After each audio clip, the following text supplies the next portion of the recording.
הדבר הראשון שגילי עשה הוא לחבר אותנו ל50 סיסויים ולצוותי האבטחה שלהם כדי ללמוד את מרחב הבעיה, ללמוד עם מה אנחנו מתמודדים. לפגישות הראשונות עלינו בלי שום דבר, בלי מצגת, בלי מוקים, בלי שום דבר שמדבר על המערכת, והתמקדנו המון בלשאול שאלות. אחרי 50 פגישות שאתה רק שואל שאלות, אתה כבר מפתח שחצנות וביטחון שאתה ראית הכל, שמעת הכל, אתה יודע בדיוק איך זה צריך להיראות, הבנת. אז לפגישות הבאות הגענו כבר עם מוקים.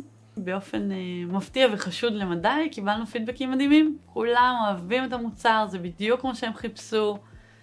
הכל מצוין.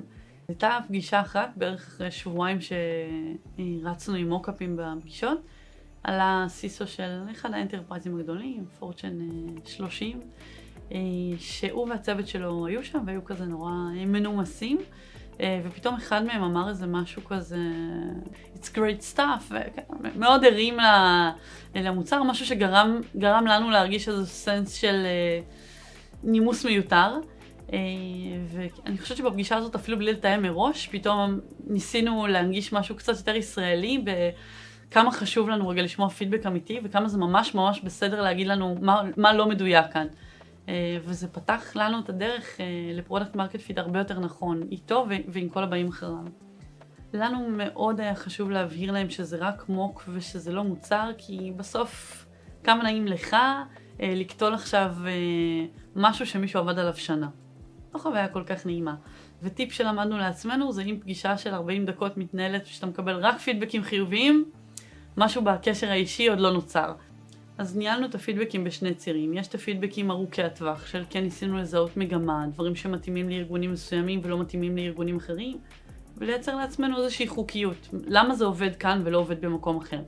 ויש את הפידבקים היותר מיידיים, כאילו דברים של פלואו קטן, של שינוי קטן בפלואו, שהבנו מיד באותו רגע, הוא צודק, פספסנו כאן.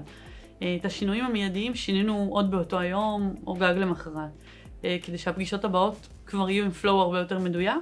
את הפידבקים הגדולים ואת האבנים הגדולות של איך ניגשים למוצר, שינינו בדחיפות קצת פחות גבוהה. אז אני חושבת שאם הייתי פאונדר שמתחיל היום, ועם הניסיון שצברנו בנו-נים, הייתי מציעה לכל פאונדר מתחיל שהוא ממש בשלבים הראשונים של פרודקט מרקט פיט.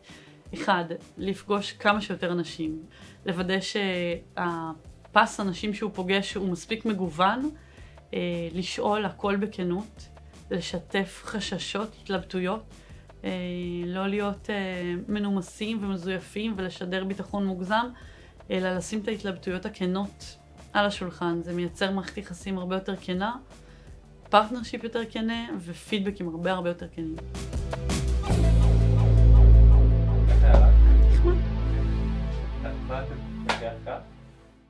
יש.